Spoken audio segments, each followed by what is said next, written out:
Hello, my name is Mario Velez, and welcome to a live read of Frank Herbert's classic Dune. We are on page 205, chapter 16.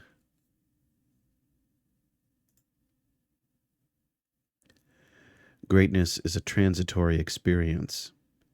It is never consistent. It depends in part upon the myth-making imagination of humankind. The person who experiences greatness must have a feeling for the myth he is in. He must reflect what is projected upon him, and he must have a strong sense of the sardonic. This is what uncouples him from belief in his own pretensions.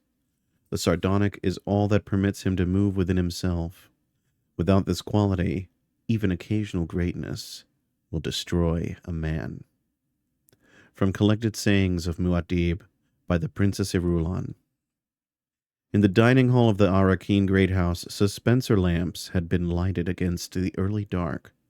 They cast their yellow glows upward onto the black bull's head with its bloody horns and onto the darkly glistening oil painting of the old duke. Beneath these talismans, white linen shone around the burnished reflections of the Atreides silver, which had been placed in precise arrangements along the great table. Little archipelagos of service waiting beside crystal glasses, each setting squared off before a heavy wooden chair. The classic central chandelier remained unlighted, and in its chain twisted upward into shadows where the mechanism of the poison snooper had been concealed. Pausing in the doorway to inspect the arrangements, the Duke thought about the poison snooper and what it signified in his society. All of a pattern, he thought. You can plumb us by our language, the precise and delicate delineations for ways to administer treacherous death. Will someone try chamukri tonight, poison in the drink? Or will it be chamas, poison in the food? He shook his head. Beside each plate on the long table stood a flagon of water. There was enough water along the table, the Duke estimated, to keep a poor Arrakeen family for more than a year. Flanking the doorway in which he stood were broad laving basins of ornate yellow and green tile. Each basin had its rack of towels. It was the custom, the housekeeper had explained, for guests as they entered to dip their hands ceremoniously into a basin, slop several cups of water onto the floor, dry their hands on a towel, and fling the towel into the growing puddle at the door. After the dinner, beggars gathered outside to get the water squeezings from the towels. How typical of Harkonnen Fife, the Duke thought. Every degradation of the spirit that can be conceived. He took a deep breath, feeling rage tighten his stomach. The custom stops here, he muttered. He saw a serving woman, one of the old and gnarled ones the housekeeper had recommended, hovering at the doorway from the kitchen across from him. The Duke signaled with upraised hand. She moved out of the shadows, scurried around the table toward him, and he noted the leathery face, the blue within blue eyes. My lord wishes. She kept her head bowed, eyes shielded. He gestured. Have these basins and towels removed. But, noble born, she looked up, mouth gaping. I know the custom, he barked. Take these basins to the front door. While we're eating and until we've finished, each beggar who calls may have a full cup of water. Understood? Her leathery face displayed a twisting of emotions. Dismay, anger. With sudden insight, Leto realized that she must have planned to sell the water squeezings from the foot-trampled towels, wringing a few coppers from the wretches who came to the door. Perhaps that also was a custom. His face clouded, and he growled, I'm posting a guard to see that my orders are carried out to the letter. He whirled, strode back down the passage to the great hall. Memories rolled in his mind like the toothless mutterings of old women. He remembered open water and waves, days of grass instead of sand, dazed summers that had whipped past him like windstorm leaves. All gone. I'm getting old, he thought. I've felt the cold hand of my mortality, and in what an old woman's greed.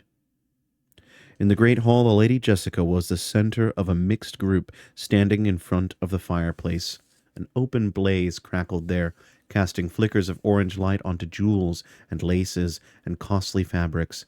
He recognized in the group a stillsuit manufacturer down from Carthage, an electronics equipment importer, a water shipper whose summer mansion was near his polar cap factory, a representative of the Guild Bank, lean and remote, that one, a dealer in replacement parts for spice mining equipment, a thin and hard-faced woman whose escort service for off-planet visitors repeatedly operated as cover for various smuggling, spying, and blackmail operations.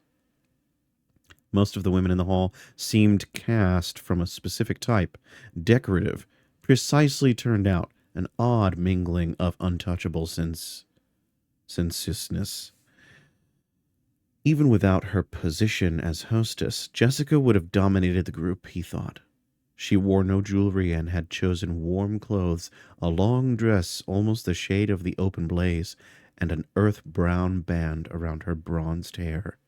He realized she had done this to taunt him subtly, a reproof against his recent pose of coldness. She was well aware that he liked her best in these shades, that he saw her as a rustling of warm colors. Nearby, more an outflanker than a member of the group, stood Duncan Idaho in glittering dress uniform. Flat face unreadable, the curling black hair neatly combed. He had been summoned back from the Fremen and had his orders from Hawat. Under pretext of guarding her, you will keep the Lady Jessica under constant surveillance. The Duke glanced around the room. There was Paul in the corner, surrounded by a fawning group of younger Arakeen Richies, and aloof among them 3 officers of the house troop. The Duke took particular note of the young women. What a catch a ducal heir would make. But Paul was treating all equally, with an air of reserved nobility.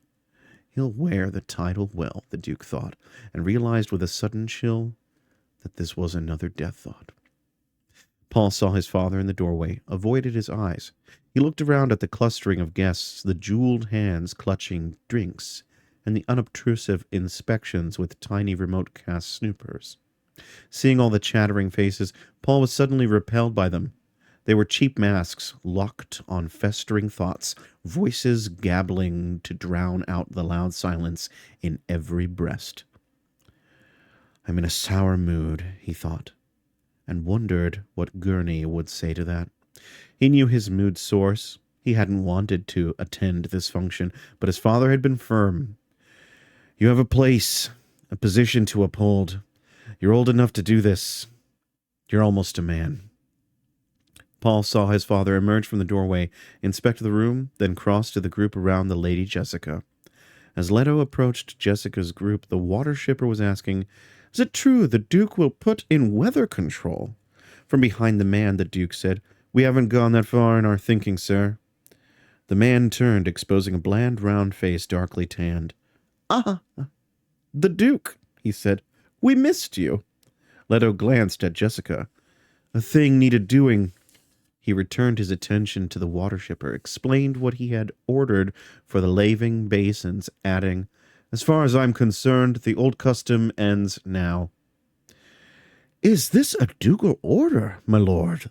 The man asked. I leave that to your own conscience, the Duke said. He turned, noting Kynes coming up to the group. One of the women said, I think it's a very generous gesture. Giving the water to someone shushed her. The Duke looked at Kynes, noting the planetologist wore an old-style dark brown uniform with epaulets of the imperial civil servant and a tiny gold teardrop of the rank at his collar. The water shipper asked in an angry voice, Does the Duke imply criticism of our custom? This custom has been changed, Leto said. He nodded to Kynes, marked the frown on Jessica's face, thought, A frown does not become her, but it'll increase rumors of our friction between us. With the Duke's permission, the water shipper said, I'd like to inquire further about customs. Leto heard the sudden oily tone in the man's voice, noted the watchful silence in this group, the way heads were beginning to turn toward them around the room. "Isn't it almost time for dinner?" Jessica asked. "But our guest has some questions," Leto said, and he looked at the water shipper, seeing a round-faced man with large eyes and thick lips recalling Hawat's memorandum. "And this water shipper is a man to watch. Lengar Burt. Remember the name. The Harkonnens used him, but never fully controlled him." "Water customs are so interesting," Butte said, and there was a smile on his face. "I'm curious what you intend about the conservatory attached to this house.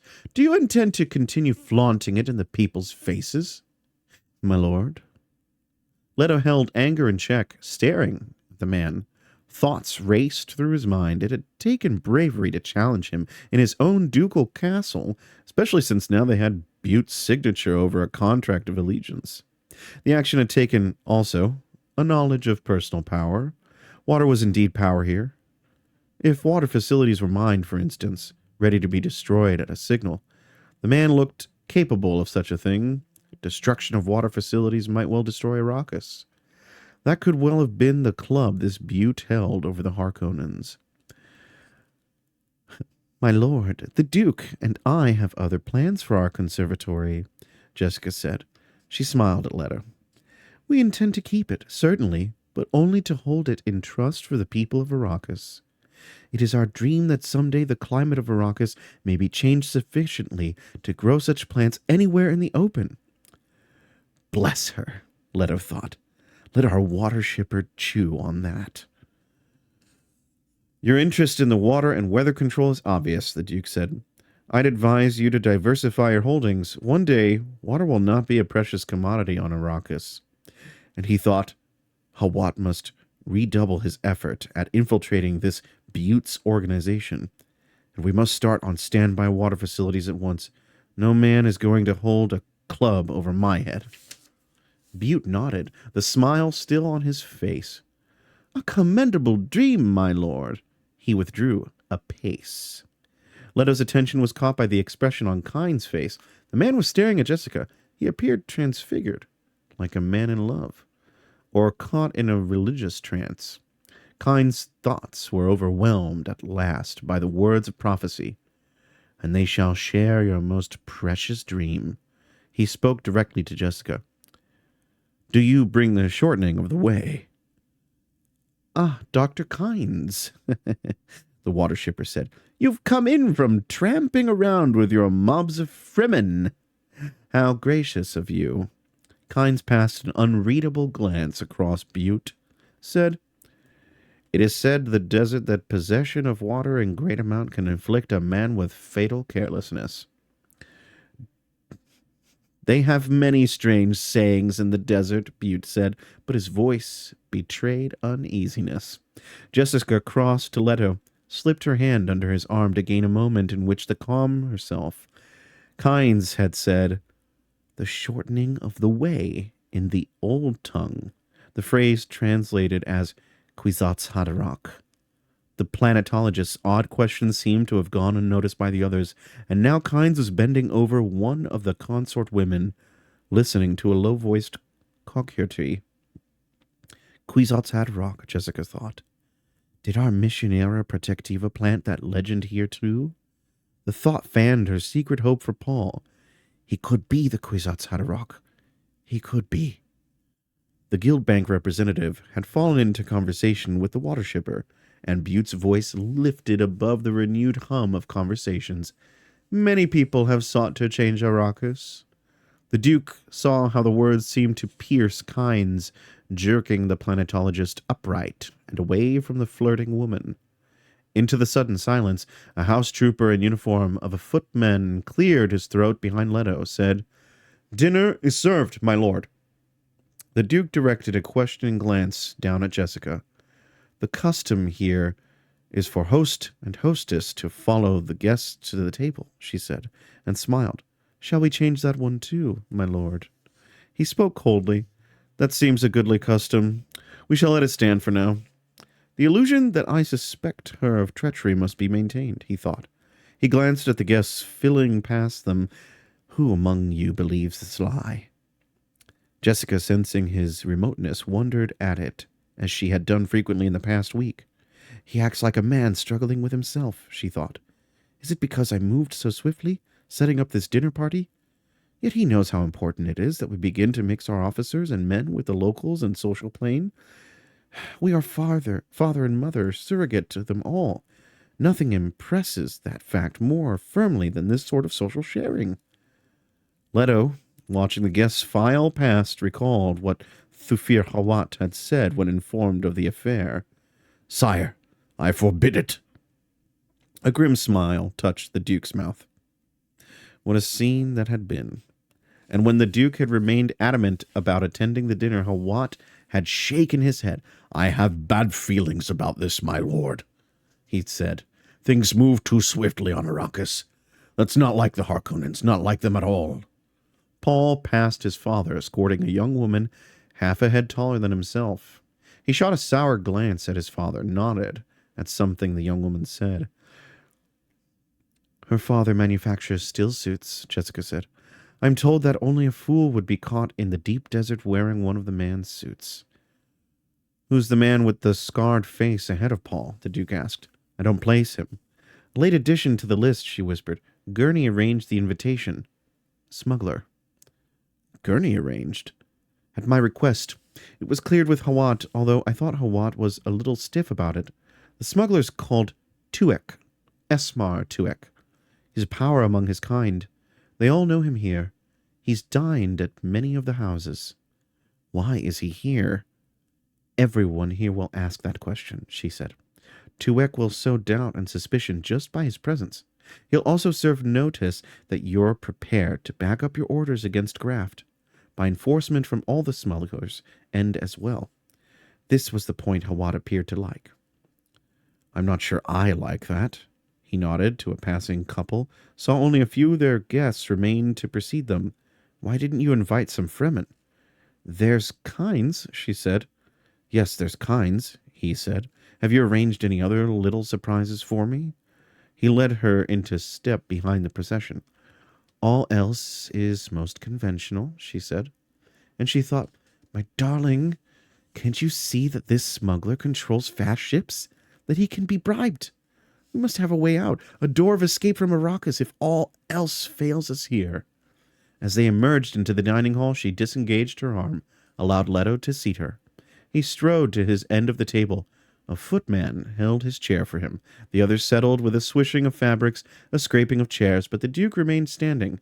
He gave a hand signal, and the house troopers in footman uniforms around the table stepped back, standing at attention. Uneasy silence settled over the room. Jessica, looking down the length of the table, saw a faint trembling at the corner of Leto's mouth, noted the dark flush of anger on his cheeks. What has angered him? She asked herself. Surely not my invitation. Some question my changing of the laving basin custom, Leto said. This is my way of telling you that many things will change. Embarrassed silence settled over the table. They think him drunk, Jessica thought. Leto lifted his water flagon, held it aloft where the suspender lights shot beams of reflections off it. As a chevalier of the Imperium, then, he said, I give you a toast. The others grasped their flagons, all eyes focused on the Duke. In the sudden stillness, a suspenser light drifted slightly in an errant breeze from the serving kitchen hallway. Shadows played across the Duke's hawk features. Here I am, and here I remain, he barked. There was an abortive movement of the flagons toward mouths, stopped as the Duke remained with arm upraised. My toast is one of those maxims so dear to our hearts. Business makes progress. Fortune passes everywhere. He sipped his water. The others joined him.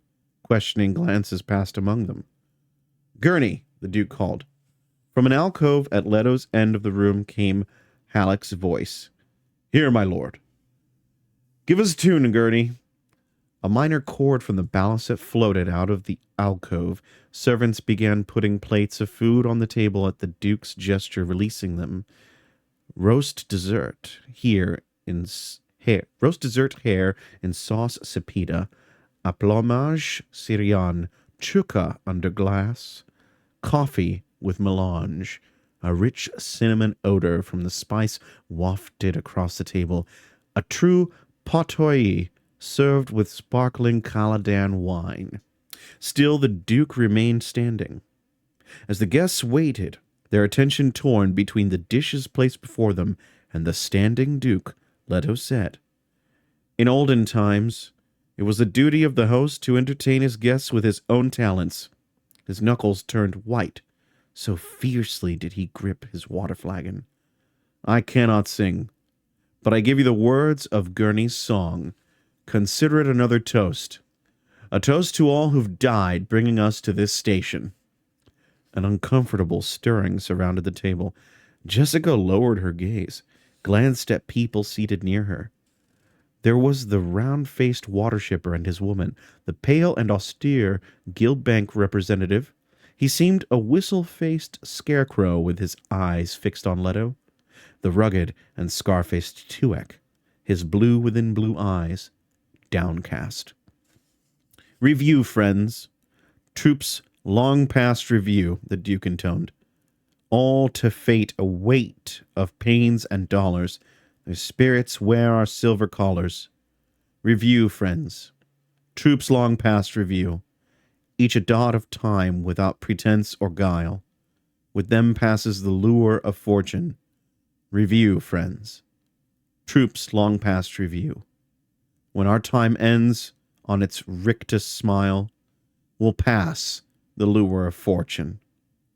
The Duke allowed his voice to trail off on the last line, took a deep drink from his water flagon, slammed it back onto the table. Water slopped over the brim onto the linen. The others drank in embarrassed silence. Again the Duke lifted his water flagon, and this time emptied its remaining half onto the floor, knowing that the others around the table must do the same. Jessica was first to follow this example. There was a frozen moment before the others began emptying their flagons. Jessica saw how Paul, seated near his father, was studying the reactions around him. She found herself also fascinated by what her guests' actions revealed, especially among the women. This was clean, potable water, not something already cast away in a sopping towel. Reluctance to just discard it exposed itself in trembling hands, delayed reactions, nervous laughter, and violent obedience to the necessity. One woman dropped her flagon, looked the other way as her male companion recovered it. Kynes, though, caught her attention most sharply. The planetologist hesitated, then emptied his flagon into a container beneath his jacket. He smiled at Jessica as he caught her watching him, raised the empty flagon to her in a silent toast. He appeared completely unembarrassed by his action. Halleck's music still wafted over the room, but it had come out of its minor key, lilting and lively, now as though he were trying to lift the mood. "Let the dinner commence," the Duke said, and sank into his chair. He's angry and uncertain, Jessica thought. The loss of that factory crawler hit him more deeply than it should have. It must be something more than that loss. He acts like a desperate man. She lifted her fork, hoping in the motion to hide her own sudden bitterness. Why not? He is desperate. Slowly at first, then with increasing animation, the dinner got underway. The still-suit manufacturer complimented Jessica on her chef and wine. "We brought it both from Caladan," she said. "Superb," he said, tasting the chuka. "Simply superb, and not a hint of melange in it. One gets so tired of that spice in everything." The Guild Bank representative looked across at Kynes. "I understand, Dr. Kynes, that another factory crawler has been lost to a worm." "News travels fast," the Duke said. "Then it's true," the banker said, shifting his attention to Leto. "Of course it's true," the Duke snapped. blasted carry-all disappeared. It shouldn't be possible for anything that big to disappear. When the worm came, there was nothing to recover the crawler, Kynes said.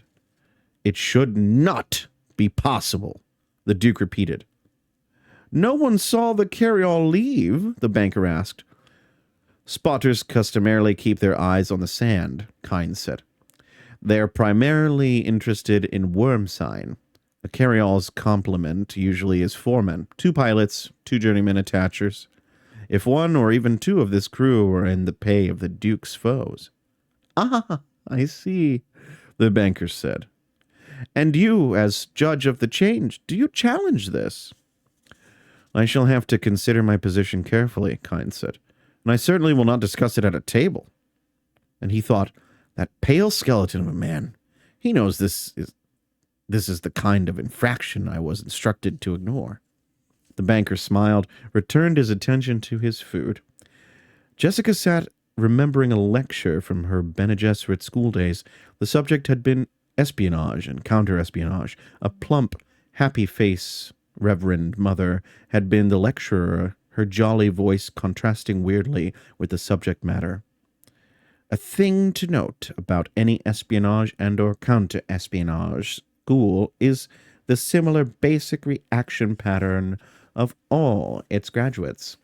Any enclosed discipline sets its stamp, its pattern upon its students. The pattern is susceptible to analysis and prediction. Now, motivational patterns are going to be similar among all espionage agents. That is to say, there will be certain types of motivation that are similar despite differing schools or opposed aims. You will study first how to separate this element from your analysis. In the beginning, through interrogation patterns that betray the inner orientation of the interrogators. Secondly, by close observation of language, thought, orientation of those under analysis. You will find it fairly simple to determine the root languages of your subjects, of course, both through voice inflection and speech pattern. Now, sitting at the table with her son and her duke and their guests, hearing that guild bank representative, Jessica felt a chill of realization. The man was a Harkonnen agent. He had the Giedi Prime speech pattern, subtly masked, but exposed to her trained awareness as though he had announced himself. Does this mean the guild itself has taken sides against House Atreides? She asked herself. The thought shocked her, and she masked her emotion by calling for a new dish, all the while listening for the man to betray his purpose. He will shift the conversation next to something seemingly innocent, but with ominous overtones, she told herself. It's his pattern. The banker swallowed, took a sip of wine, smiled at something said to him by the woman on his right. He seemed to listen for a moment to a man down at the table, who was explaining to the Duke that native Arakeen plants had no thorns. I enjoy watching the flights of birds on Arrakis, the banker said, directing his words at Jessica. All of our birds, of course, are carrion eaters. Many exist without water, having become blood drinkers. The steel-suit manufacturer's daughter, seated between Paul and his father at the other end of the table, twisted her pretty face into a frown. Oh, Susu, you say the most disgusting things. The banker smiled. They call me Susu because I'm financial advisor to the Water Peddlers Union. And Jessica continued to look at him without comment. He added, because of the water seller's cry, Su-su-suk. And he imitated the call with such accuracy that many around the table laughed. Jessica heard the boastful tone of voice, but noted most that the young woman had spoken on cue, a set piece. She had produced the excuse for the banker to say what he had said. She glanced at Linger Boot. The water magnate was scowling, concentrating on his dinner. It came to Jessica that the banker had said, I, too, control that ultimate source of power on Arrakis. Water.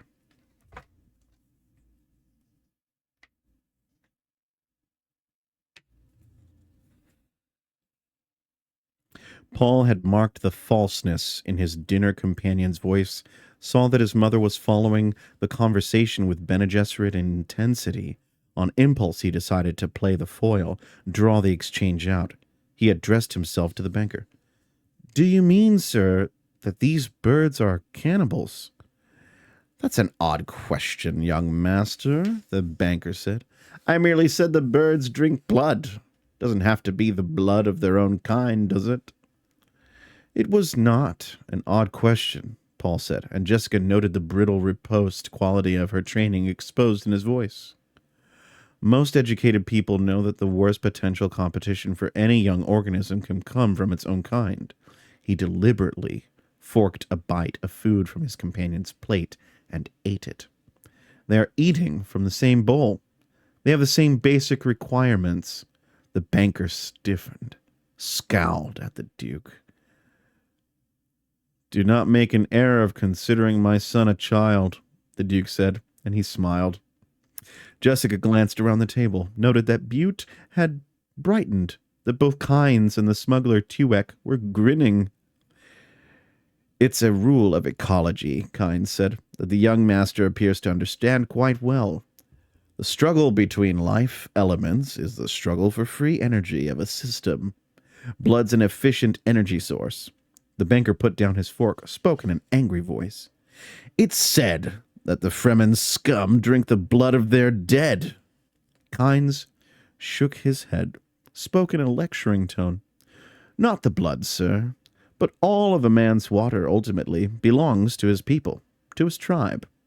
It's a necessity when you live near the Great Flat. All water's precious there, and the human body is composed of some 70% water by weight. A dead man, surely, no longer requires that water. The banker put both hands against the table beside his plate, and Jessica thought he was going to push himself back, leave in a rage. Kynes looked at Jessica.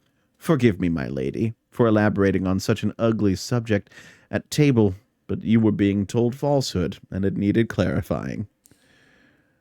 You've associated so long with Fremen that you've lost all sensibilities, the banker rasped. Kynes looked at him calmly, studied the pale, trembling face. Are you challenging me, sir? The banker froze. He swallowed, spoke stiffly. Of course not. I did not so insult our host and hostess. Jessica heard the fear in the man's voice, saw it in his face, in his breathing, in the pulse of a vein at his temple. The man was terrified of Kynes. Our host and hostess are quite capable of deciding for themselves when they've been insulted, Kynes said. They're brave people who understand defensive honor. We all may attest to their courage by the fact that they are here, now, on Arrakis. Jessica saw that Leto was enjoying this. Most of the others were not. People all around the table sat poised for flight, hands out of sight under the table. Two notable exceptions were Butte, who was openly smiling at the banker's discomfiture, and the smuggler, Tuek, who appeared to be watching Kynes for a cue. Jessica saw that Paul was looking at Kynes in admiration. Well, Kynes said. I meant no offense, the banker muttered. If offense was taken, please accept my apologies. Freely given, freely accepted, Kynes said. He smiled at Jessica, resumed eating as though nothing had happened. Jessica saw that the smuggler, too, had relaxed. She marked this. The man had shown every aspect of an aide ready to leap to Kynes' assistance. There existed an accord of some sort between Kynes and Tuek. Leto toyed with a fork, looked speculatively at Kynes. The ecologist's manner indicated a change in attitude toward the House of Atreides. Kynes had seemed colder on their trip over the desert. Jessica signaled for another course of food and drink. Servants appeared with langue de lapin de Garenne, red wine, and a sauce of mushroom yeast on the side. Slowly the dinner conversation resumed, but Jessica heard the agitation in it, the brittle quality, saw that the banker ate in sullen silence. Kynes would have killed him without hesitating, she thought, and she realized that there was an offhand attitude toward killing in Kynes' manner. He was a casual killer, and she guessed that this was a Fremen quality. Jessica turned to the still-suit manufacturer on her left, said, I find myself continually amazed by the importance of water on Arrakis. Very important, he agreed. What is this dish? It's delicious. Tongues of wild rabbit in special sauce, she said. A very old recipe. I must have that recipe, the man said. She nodded. I'll see that you get it. Kynes looked at Jessica, said, The newcomer to Arrakis frequently underestimates the importance of water here. You are dealing, you see, with the law of the minimum. She heard the testing quality in voice, said, Growth is limited by the necessity which is present in the least amount, and naturally the least favorable condition controls the growth rate. It's rare to find members of a great house aware of planetological problems, Kynes said. Water is the least favorable condition for life on Arrakis. And remember that growth itself can produce unfavorable conditions unless treated with extreme care. Jessica sensed a hidden message in Kynes' words, but knew she was missing it. Growth, she said. Do you mean Arrakis can have an orderly cycle of water to sustain human life under more favorable conditions? Impossible, the water magnate barked. Jessica turned her attention to Butte. Impossible. Impossible on Arrakis. Don't listen to this dreamer. All the laboratory evidence is against him. Kynes looked at Butte, and Jessica noted that the other conversations around the table had stopped while people concentrated on this new interchange.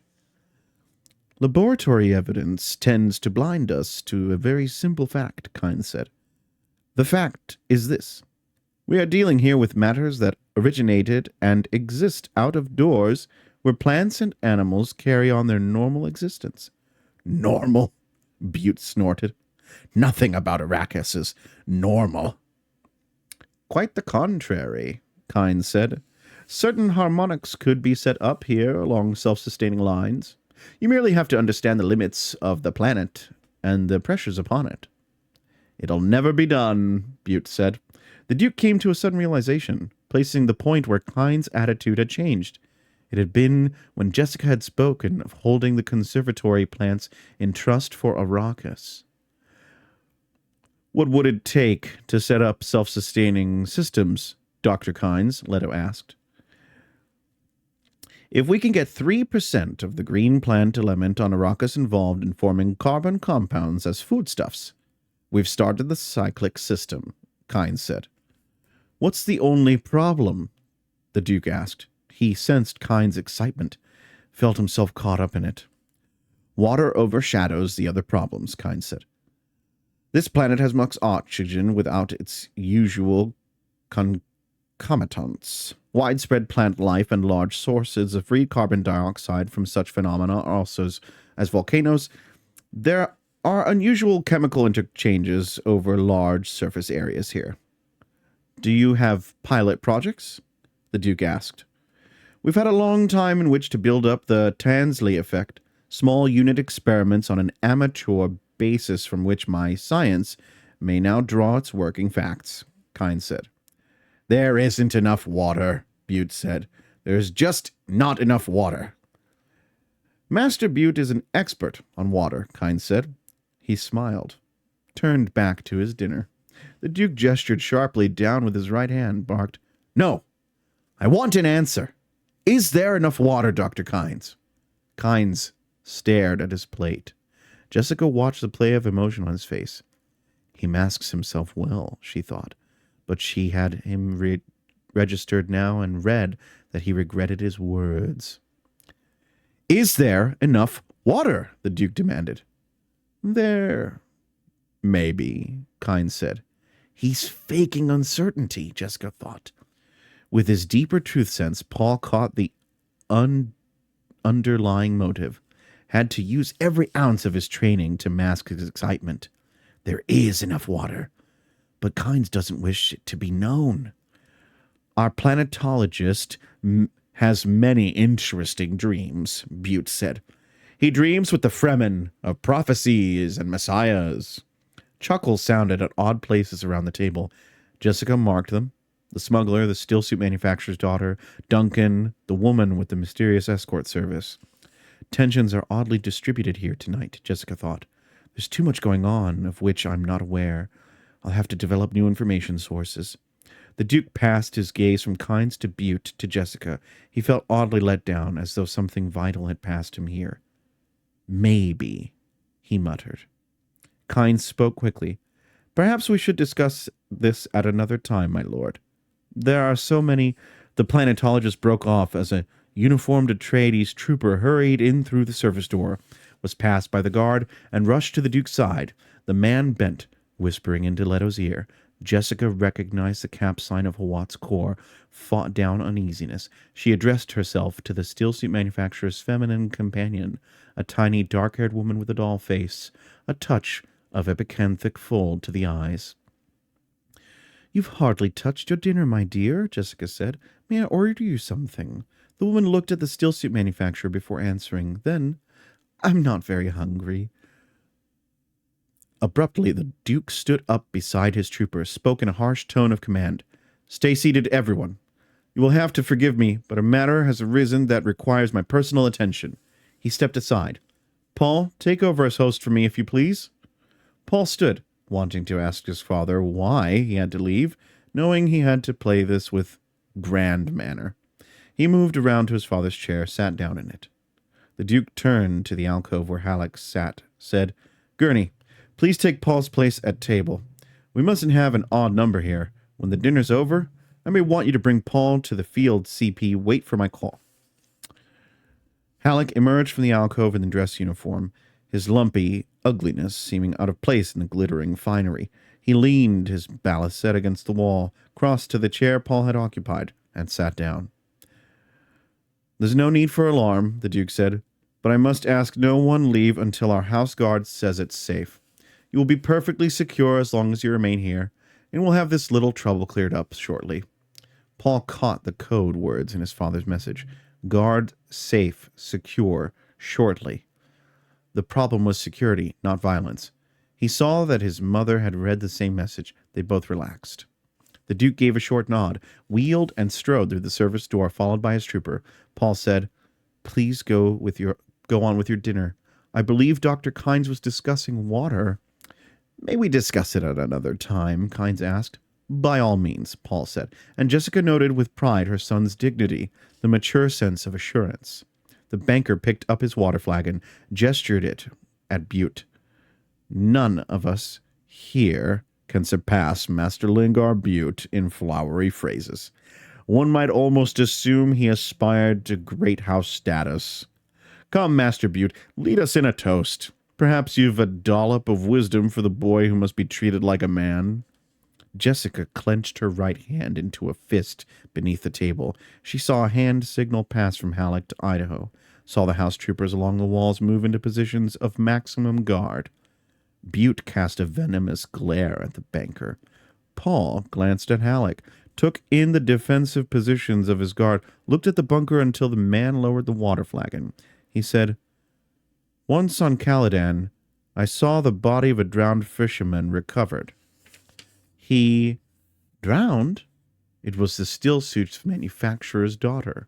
Paul hesitated. Then, "Yes, the immersed in water until dead. Drowned." "What an interesting way to die," she murmured. Paul's smile became brittle. He returned his attention to the banker. The interesting thing about this man was the wounds on his shoulders, made by another fisherman's claw boots. This fisherman was one of several in a boat, a craft for traveling on water, that foundered, sank beneath the water. Another fisherman helping recover the body said he'd seen marks like this man's wounds several times. They meant another drowning fisherman had tried to stand on this poor fellow's shoulders in an attempt to reach up to the surface, to reach air. "Why is this interesting?" the banker asked. "Because of an observation made by my father at the time. He said the drowning man who climbs on your shoulders to save himself is understandable, except when you see it happen in the drawing room." Paul hesitated, just long enough for the banker to see the point coming then. "And I should add, except when you see it at the dinner table." A sudden stillness enfolded the room. That was rash, Jessica thought. This banker might have enough to rank enough rank to call my son out. She saw that Idaho poised for instant action. The house troopers were alert. Gurney Halleck had his eyes on the men opposite him. It was the smuggler, Tuek, head thrown back, laughing with complete abandon. Nervous smiles appeared around the table. Butte was grinning. The banker had pushed his chair back, was glaring at Paul. Kynes said, "One Bates and Atreides at his own risk." "Is it Atreides' custom to insult their guests?" the banker demanded. Before Paul could answer, Jessica leaned forward and said, "Sir." And she thought, we must learn this Harkonnen creature's game. Is he here to try for Paul? Does he have help?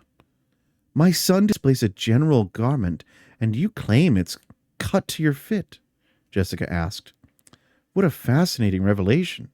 She slid a hand down to her leg to the crysknife she had fastened in her calf sheath. The banker turned his glare on Jessica. Eyes shifted away from Paul, and she saw him ease himself back from the table, freeing himself for action. He had focused on the code word, garment, prepare for violence. Kynes directed a speculative look at Jessica, gave a subtle hand signal to Tuek. The smuggler lurched to his feet, lifted his flagon. "I'll give you a toast," he said, "to young Paul Atreides. Still a lad by his looks, but a man by his actions." Why do they intrude? Jessica asked herself. The banker stared now at Kynes, and Jessica saw terror return to the agent's face. People began responding all around the table. Where Kynes leads, people follow, Jessica thought. He has told us he sides with Paul. What's the secret of his power? It can't be because he's judge of the change. That's temporary, and certainly not because he's a civil servant. She removed her hand from the crysknife hilt, lifted her flagon to Kynes, who responded in kind. Only Paul and the banker. Susu, what an idiotic nickname, Jessica thought, remained empty-handed. The banker's attention stayed fixed on Kynes. Paul stared at his plate. I was handling it correctly, Paul thought. Why do they interfere? He glanced covertly at the male guests nearest him. Prepare for violence from whom? Certainly not from the banker fellow. Halleck stirred, spoke as though to no one in particular, directing his words over the heads of the guests across from him. In our society, people shouldn't be quick to take offense. It's frequently suicidal. He looked at the stillsuit manufacturer's daughter beside him. Don't you think so, miss? Oh, yes, indeed I do, she said. There's too much violence. It makes me sick. And lots of the times, no offense is meant. But people die anyway. Doesn't make any sense. Indeed it doesn't, Halleck said. Jessica saw the near perfection of the girl's act, realized that empty-headed little female is not an empty-headed little female. She saw then the pattern of the threat and understood that Halleck too had detected it. They had planned to lure Paul with sex. Jessica relaxed. Her son had probably been the first to see it. His training hadn't overlooked that obvious gambit. Kynes spoke to the banker. Isn't another apology in order? The banker turned a sickly grin toward Jessica, said, My lady, I fear I've overindulged in your wines. You serve potent drink at table, and I'm not accustomed to it. Jessica heard the venom in his tone, spoke sweetly. When strangers meet, great allowance should be made for difference of custom and training. Thank you, my lady. The dark-haired companion of the stillsuit manufacturer leaned toward Jessica, said, The Duke spoke of our being secure here. I do hope that doesn't mean more fighting. She was directed to lead the conversation this way, Jessica thought. Likely this will prove unimportant, Jessica said, but there's so much detail requiring the Duke's personal attention in these times. As long as enmity continues between Atreides and Harkonnen, we cannot be too careful. The Duke has sworn Conley. He will leave no Harkonnen agent alive on Arrakis, of course. She glanced at the Guild Bank agent. And the conventions naturally support him in this. She shifted her attentions to Kynes. Is this not so, Dr. Kynes? Indeed it is, Kynes said. The steel suit manufacturer pulled his companion gently back. She looked at him, said, I do believe I'll eat something now. I'd like some of that bird dish you served earlier. Jessica signaled a servant, turned to the banker. And you, sir, were you speaking of birds earlier and of their habits? I find so many interesting things about Arrakis. Tell me, where is the spice found? Do the hunters go deep into the desert? Oh, no, my lady. Very little's known of the deep desert, and almost nothing of the southern regions. There's a tale. There's a tale that a great mother lode of spice is to be found in the southern reaches, Kynes said, but I suspect it was an imaginative invention, made solely for purpose of song. Some daring spice hunters do, on occasion, penetrate into the edge of the central belt, but that's extremely dangerous. Navigation is uncertain. Storms are frequent. Casualties increase dramatically the farther you operate from shield wall bases. Hasn't been found profitable to venture too far south. Perhaps if we had a weather satellite. Butte looked up, spoke around a mouthful of food. It said the Fremen travel there. That they go anywhere. Have hunted out soaks and sipwells, even in the southern latitudes. Soaks and sipwells? Jessica asked. Kynes spoke quickly. Wild rumors, my lady. These are known on other planets, not on Arrakis. A soak is a place where the water seeps into the surface or near enough to the surface to be found by digging according to certain signs. A sipwell is a form of soak where a person draws water through a straw. So it is said. There's deception in his words, Jessica thought. Why is he lying? Paul wondered. How very interesting, Jessica said, and she thought, it is said. What a curious speech mannerism they have here. If they only knew what it reveals about their dependence on superstition. I've heard you have a saying, Paul said, that polish comes from the cities, wisdom from the desert. There are many sayings on Arrakis, Kynes said. Before Jessica could frame a new question, a servant bent over her with a note. She opened it, saw the Duke's handwriting and code signs, scanned it. You'll all be delighted to know, she said, that our Duke sends his reassurances. The matter which called him away has been settled. The missing carryall has been found. A Harkonnen agent and the crew overpowered the others and flew the machine to a smuggler's base, hoping to sell it there. Both man and machine were turned over to our forces. She nodded to Tuek. The smuggler nodded back. Jessica refolded the note, tucked it into her sleeve. I'm glad it didn't come to open battle, the banker said. People have such hopes the Atreides will bring peace and prosperity. Especially prosperity, Butte said. Shall we have our dessert now? Jessica asked. I've had our chef prepare a Caladan sweet. Pongi rice in sauce dulce. It sounds wonderful, the steel suit manufacturer said. Would it be possible to get that recipe? Any recipe you desire, Jessica said, registering the man for later mention to Hawat. The steel suit manufacturer was a fearful little climber and could be bought. Small talk resumed around her. Such a lovely fabric. He is having a setting made to match the jewel. We might try for a production increase next quarter. Jessica stared down at her plate, thinking of the coded part of Leto's message. The Harkonnens tried to get in a shipment of laser guns. We captured them. This may mean they've succeeded with other shipments. It certainly means they don't place much store in shields. Take appropriate precautions. Jessica focused her mind on laser guns, wondering. The white-hot beams of disruptive light could cut through any known surface, provided the substance was not shielded. The fact that feedback from a shield would explode both a laser gun and shield did not bother Harkonnens. Why? A laser gun shield explosion was a dangerous variable. Could be more powerful than atomics, could kill only the gunner and his shielded target. The unknowns here filled her with uneasiness. Paul said, I never doubted we'd find the carryall. Once my father moves to solve a problem, he solves it. This is a fact the Harkonnens are beginning to discover. He's boasting, Jessica thought. He shouldn't boast. No person who will be sleeping far below ground level this night, as a precaution against laser guns, has the right to boast. That was chapter 16 of Frank Herbert's classic Dune. Thank you for listening, And if you like this, please think of supporting me directly through books or by liking and sharing with others. Thank you. See you again.